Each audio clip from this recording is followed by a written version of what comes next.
खेळामुळे मन, मेंदू, मनगट बळकट होऊन शारीरिक आरोग्याबरोबरच मुलांचे मानसिक आरोग्य सुधारते. मुलातील वाढलेली खिलाडू वृत्ती त्यांच्या अभ्यासातील एकाग्रता वाढविण्यास सहाय्यभूत ठरते. त्यामुळेच खेळ हे शैक्षणिक गुणवत्ता साधण्याचे प्रभावी माध्यम असल्याचे मत आर्यांगल वैद्यक महाविद्यालयाचे प्राचार्य डॉक्टर पी.डी. लोंढे यांनी व्यक्त केले.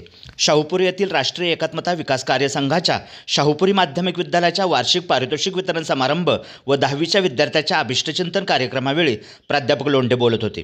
संस्थेचे अध्यक्ष भारत भोसले, शालाप्रमुख पी.के. दीक्षित, एन.ए. कांबळे यांची प्रमुख उपस्थिती होती. याप्रसंगी विद्यालयाची आदर्श विद्यार्थिनी म्हणून वैभवी दोशी हिला गौरवण्यात आले.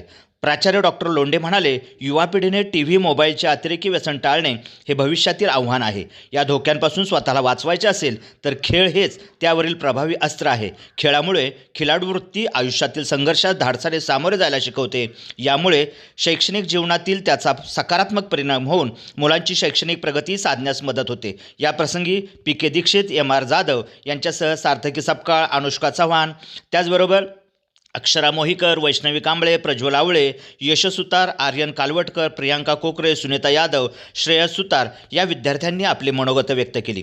एस.एम. बारंगळे यांनी प्रास्ताविक केले. सी.बी. देशमुख यांनी सूत्रसंचालन केले आणि हा अत्यंत उत्साहामध्ये कार्यक्रम संपन्न झाला. धन्यवाद.